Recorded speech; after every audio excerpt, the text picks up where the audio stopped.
Hi guys. நம்ம வந்து அக்கா மடம், தங்கச்சி மடம் வந்து எப்படி வந்துச்சு அப்படின்னு சொல்லிட்டு நம்ம நெறைய பேர்ட்ட கேட்டோம். அவங்க கேள்விப்பட்ட விஷயம் எல்லாத்தையும் நம்மள்ட்ட வந்து அவங்க ஷேர் பண்ணாங்க. இப்ப நான் கேள்விப்பட்ட விஷயத்த வந்து நான் உங்கள்ட்ட ஷேர் பண்றேன். ஓகேவா? இப்ப வந்து விஜய ரங்கநாத தேவர் அப்படிங்கிற ஒரு மன்னர் வந்து இங்க இருந்திருக்காரு. அவர்கிட்ட வந்து ஒருத்தவர் சொல்லியிருக்காரு, நான் வந்து காசியில இருந்து ந நடந்தே வந்தேன். இங்க வந்து என்னைய படகுல கூட்டிட்டு சொன்னேன். ஆனா இங்க வந்து என்ன கேட்கறாங்க அப்படின்னா, 25 பைசா வந்து கேட்கிறாரு உங்க மருமக அப்படின்னு வந்து சொல்லியிருக்காரு. அப்படி சொன்னதுக்கு அப்புறமாட்டி காவலர்கள கூப்பிட்டு விஜய ரங்கநாத தேவர் வந்து கேட்டிருக்காரு. என்ன கேட்டாருன்னா, "இப்படி வந்து இது வந்து உண்மையா 25 பைசா வாங்குறாருன்னு?" கேட்டதுக்கு, "ஆமா. உங்க மருமகனுக்கும், மாமனாருக்கும் உள்ள பிரச்சனைய வந்து எதுக்கு நாங்க சொல்லணும்னு சொல்லிட்டு நாங்க அதுல தலையிடல." அப்படின்னு சொல்லிருவாங்க. அப்புறம் என்ன பண்ணுவாரு அப்படின்னா, உங்க மருமகன கூப்பிட்டு, நீ உன் மேல வந்து இப்படி வந்து கம்ப்ளைண்ட் வந்திருக்கு. நீ வந்து 25 பைசா வாங்குனியான்னு சொல்லி கேட்டதுக்கு, ஆமான்னு சொல்லி அவர் வந்து ஒத்துக்கிருவாரு.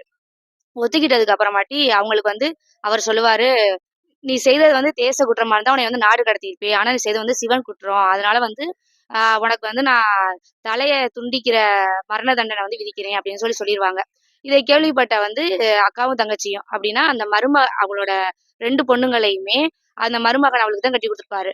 கட்டி குடுத்ததுனால, இந்த செய்திய வந்து கேட்ட அவங்க அக்காவும், தங்கச்சியும் வந்து அந்த ஊர்ல இருந்து கிளம்பி வருவாங்க.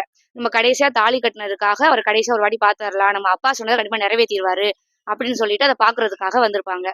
அப்ப வந்து இவர வந்து ராமநாதபுரம் அரண்மனையில வந்து இவருக்கு வந்து விசாரணை நடத்தி, ராமநாதபுரம் அரண்மனையில போயி மரண தண்டனை வந்து குடுத்துருவாங்க.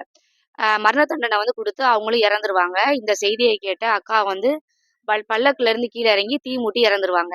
அதே மாரியே அவங்க தங்கச்சியும் அவர் இறந்த விஷயம் தெரிஞ்சதுக்கு அப்புறமாட்டி அவங்களும் பல்லக்குல இருந்து இறங்கி தீ மூட்டி இறந்துருவாங்க.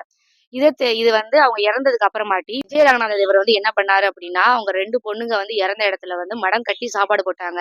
அதனால தான் அது வந்து அந்த ஊரு அவங்க அக்கா இறந்ததுனால அக்கா மடம்னும், தங்கச்சி இறந்த இடத்த வந்து தங்கச்சி மடம்னு சொல்லி பேர் வந்துச்சு. Thank you.